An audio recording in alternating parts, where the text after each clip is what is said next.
السلام عليكم. السلام عليكم ورحمة الله وبركاته. أهلا بكم طلابي طالباتي الأعزاء طلاب قناة عالم الرياضيات مع مس مديحة حمدي. النهاردة هناخد درس التحويلات الهندسية والانعكاس. طيب، هو ايه درس يعني التحويلات الهندسية؟ التحويل باين من اسمه، تحويل يعني الانتقال من مكان لمكان. فاحنا هناخد هنا عندي 3، عندي الانعكاس وعندي الدوران وعندي الانتقال. طيب، التحويل الهندسي إذا تحرك كل نقطة من الشكل الهندسي طبقا لنظام محدد فإنها نحصل على صورة طبق الأصل في وضع جديد، فيقال أن هذا الشكل تحت تأثير تحويل هندسي، ومن أمثلته الانعكاس في المستقيم.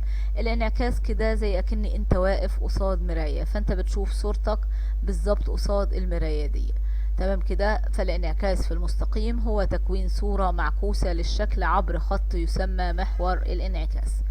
أما الانتقال وهو إزاحة الشكل الهندسي على الخط المستقيم، يعني بيكون موجود هنا اهو في نقطة، وبعد كده زي ما بينزل هنا مسافة محددة وفي اتجاه محدد، فبينتقل من مكان لمكان آخر.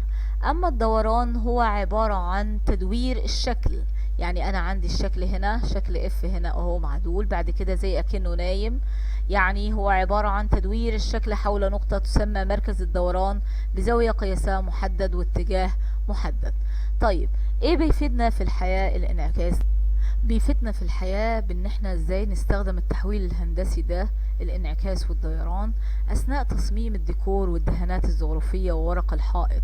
يعني مثلا لما بنيجي نلصق ورق الحائط لازم كل واحدة فيهم تكمل التانية، فساعات في واحدة فيهم بتبقى معدولة، وفي واحدة فيهم بتبقى يعني نايمة لتحت، وفي واحدة بالورب، وفي واحدة بالجنب، لغاية ما بنكمل شكل هندسي بيبقى زي اكنه كده منظر طبيعي. طيب، نبتدي نشوف اول حاجة هناخدها هنا معايا.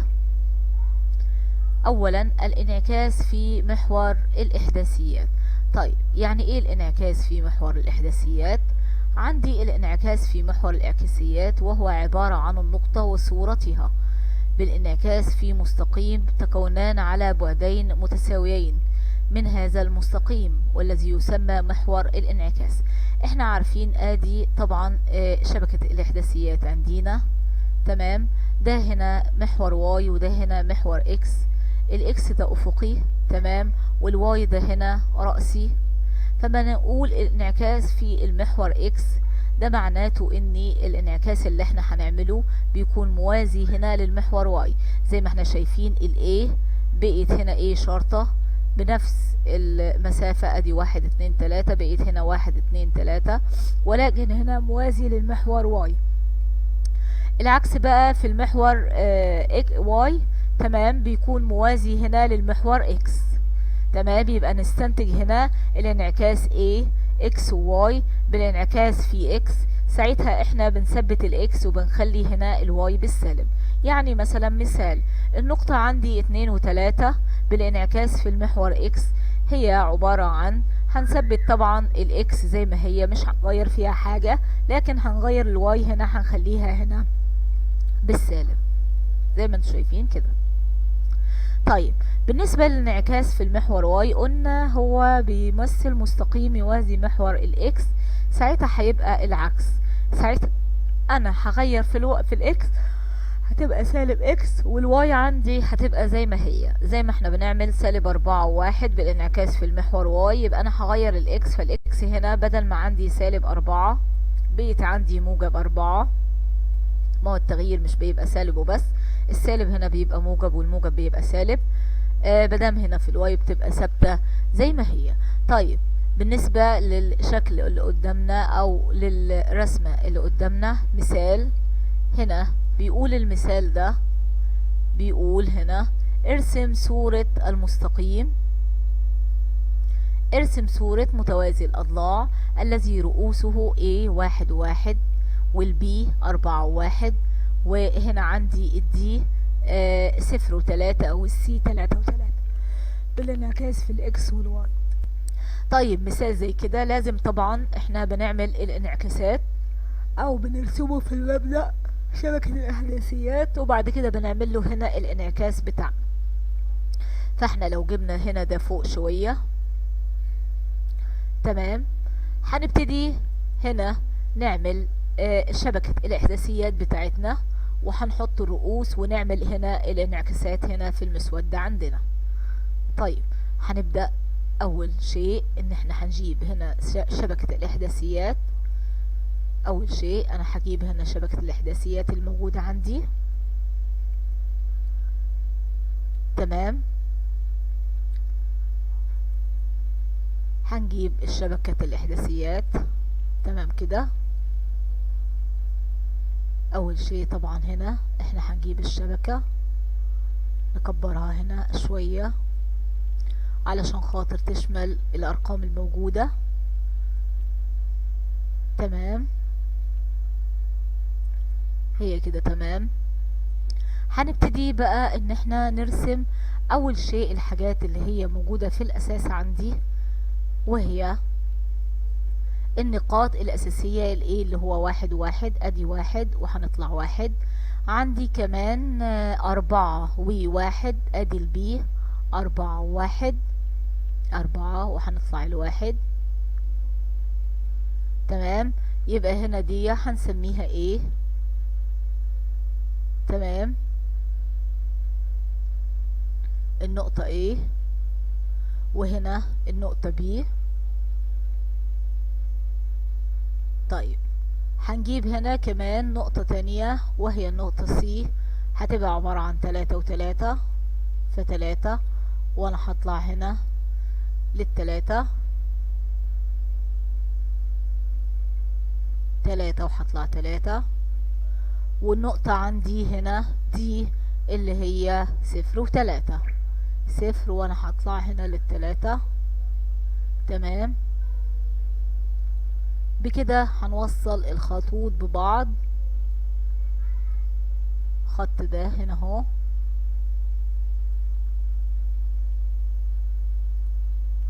تمام، والخط ده كمان، وبنوصل هنا الخط ده كده، تمام كده. وبنرسم كمان الخط ده هنا اهو. ممكن بس نمسح الزيادات. بعد ما رسمت الصورة الأساسية هنا لمتوازي الأضلاع، تمام، هنبتدي ان احنا نعمل الإحداثيات بتاعته. أول شيء هنمسك هنا النقطة A عندي طبعا اللي هي 1 و1 بالانعكاس. أول شيء هناخد طبعا في Y في X، أسفة، يبقى هنا هنثبت X اللي هي 1 وهنغير Y اللي هي -1. طيب B عندي النقطة B اللي هي عبارة عن 4 و1 بالانعكاس هنا في X، هتبقى عبارة عن 4 هنا و1.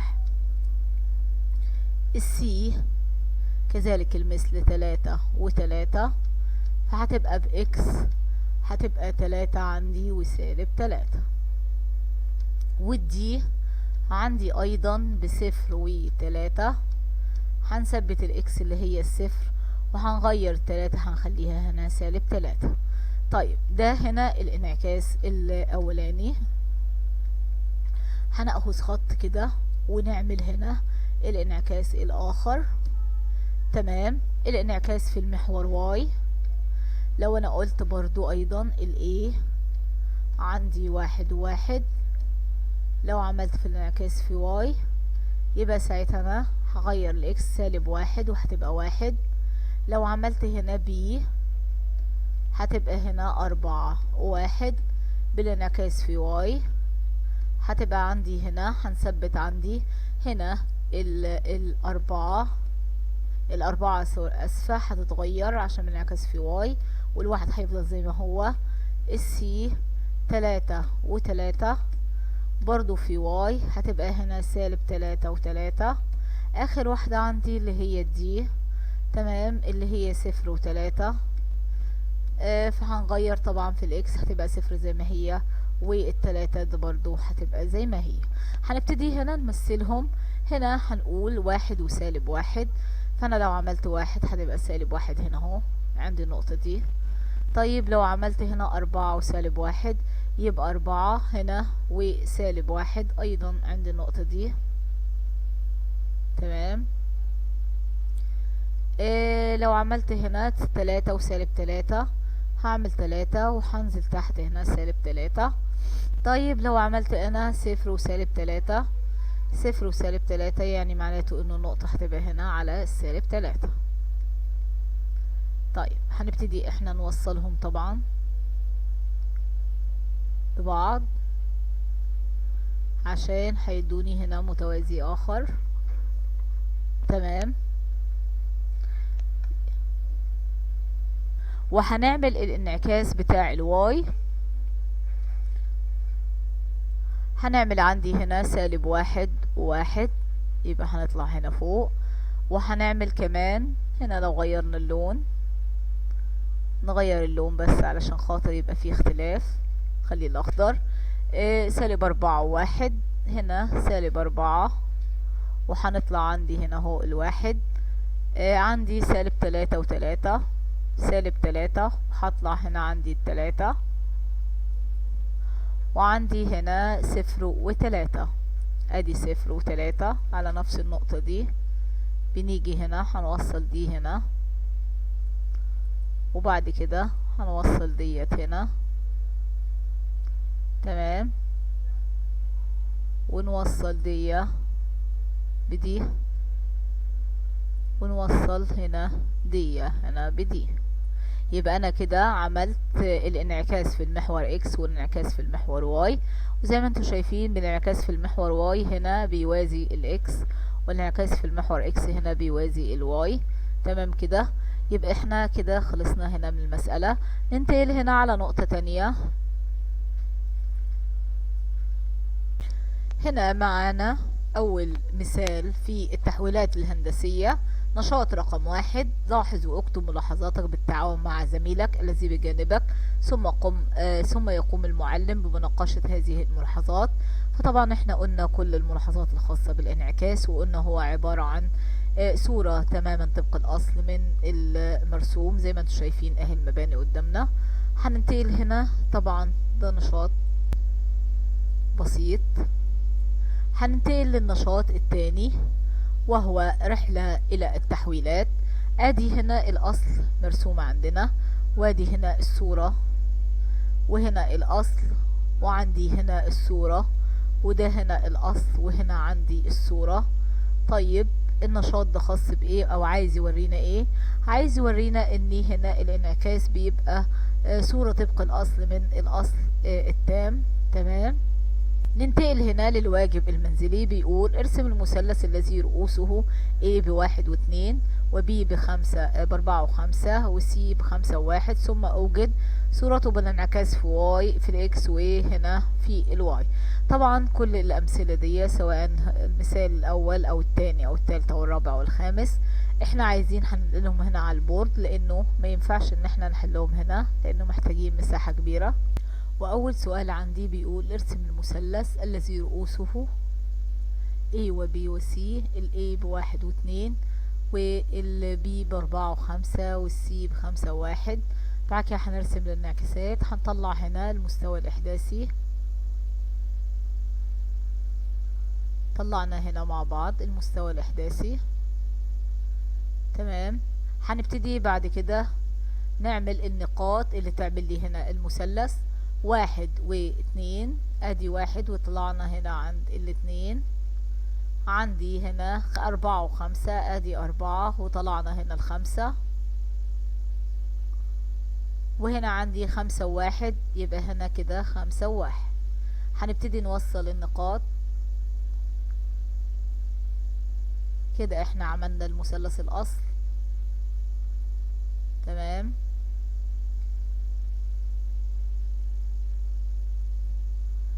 هنبتدي نعمل الصور بالانعكاسات. نعمل جدول زي ما اتفقنا.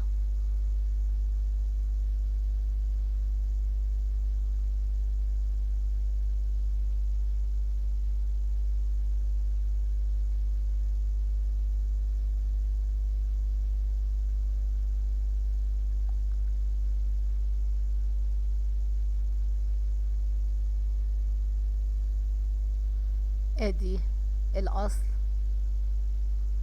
تمام. وهنا انعكاس في واي وانعكاس في اكس، بس طبعا ده هو هنا طالب الانعكاس في محور اكس لوحده والواي لوحده، ما طالبش الانعكاس اللي هو بيكون بعديه متبوعا بالانعكاس. تمام. هنبتدي نعمل النقاط بتاعتنا اللي هي 1 و2. تمام. هنا اكس وهنا واي. لو انا عملت هنا في الاكس انا بثبت الاكس وبغير الواي. تمام. لو عملت العكس يبقى انا بثبت الواي بغير الاكس. تمام كده. النقطة التانية اللي هي 4 و5، عندي في الاكس هنثبت ال4 ونغير ال5. في الواي بقى هنخلي هنا -4 ونثبت الواي نخليها زي ما هي 5. هنا عندي النقطة سي 5 و1، هتبقى هنا عندي 5 و-1، وهنا هتبقى عندي هنغير طبعا في الاكس -5، وهنا عندي 1 زي ما هي. هنبتدي هنا نمثلها. لو مثلنا الاكس 1 و-2، ادي 1 هنا و-2، 4 و-5، 4 و-5، 5 و-1. هنوصل النقاط ببعض، والنقطة دي بدي،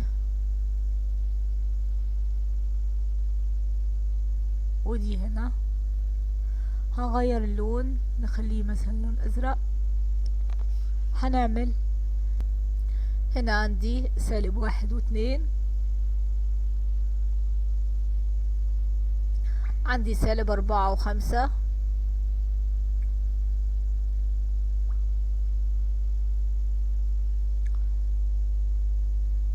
و-5 و1.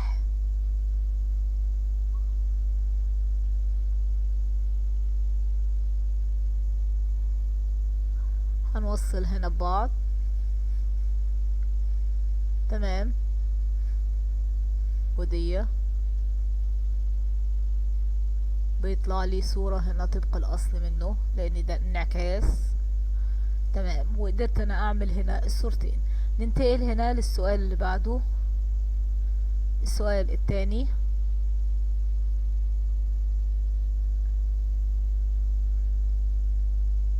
هنا ده سؤال رقم 5.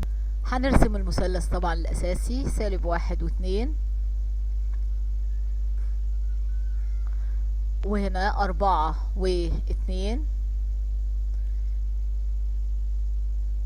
هنطلع هنا 2، وهنا 4 و5، 4 ونطلع 5. هنوصل هنا علشان نعمل المثلث الاصلي بتاعنا. تمام. احنا عملنا المثلث ده، نغير اللون هنا ونعمل صورته بالانعكاس في اكس وصورته في الانعكاس في واي. فهنعمل هنا طبعا الاساس اللي هو هنا -1 و2 بالانعكاس في اكس، يبقى هنا هنثبت الاكس ونغير عندي الواي بالانعكاس في واي. هنا هنغير الاكس وهنثبت هنا الواي. لو عملنا النقطة التانية 4 و2، وهنا 4 و5، فهنا دي هتبقى 4 و-2، ودي هنا هتبقى ب-4 هنا و2، دي هتبقى هنا ب4 و-5، ودي هنا هتبقى ب-4 و5. هنبتدي هنا نرسمهم على المستوى الإحداثي. -1 و-2، وهنا 4 عندي و-2،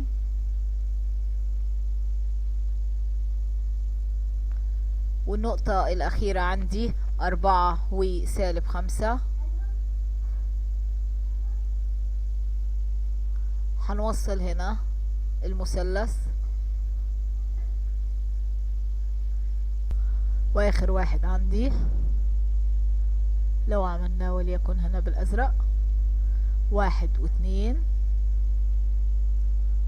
1 وهنطلع هنا عند ال2 هنا سالب 4 و2، برضو هنا و2 سالب 4 و5. هنوصلهم هنا ببعض. تمام.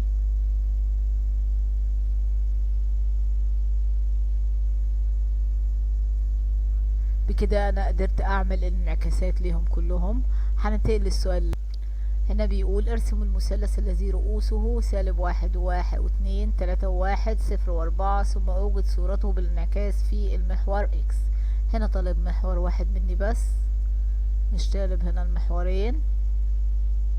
تمام. هنبتدي نرسم المثلث الاصل في البداية زي ما اتعلمنا. نخلي لون اصفر. سالب 1 و2 ادي سالب 1 وطلعنا هنا عند ال2. هنا 3 و1 دي هنا 3 وهنا 1 وهنا 0 و4.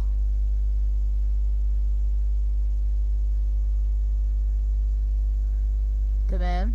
بنبتدي نوصلهم هنا.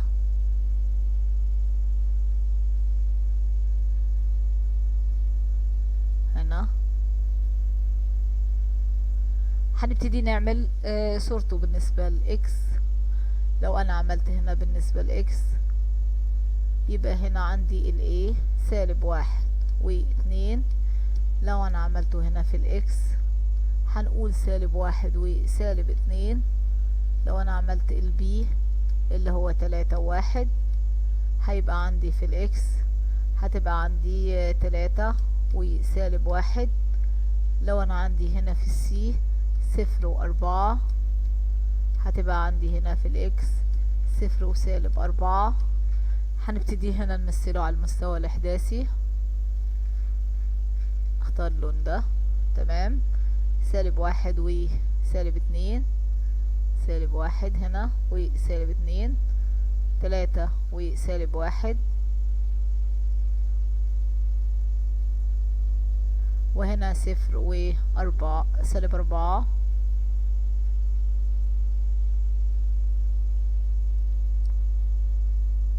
هنوصل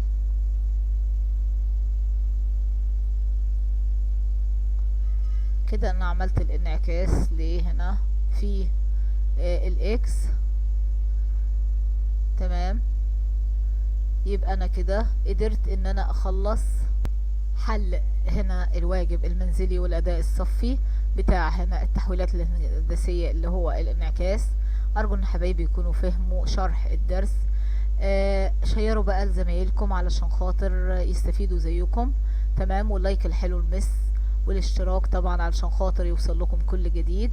كان معكم مس مديحة حمدي من قناة عالم الرياضيات، والسلام عليكم ورحمة الله وبركاته.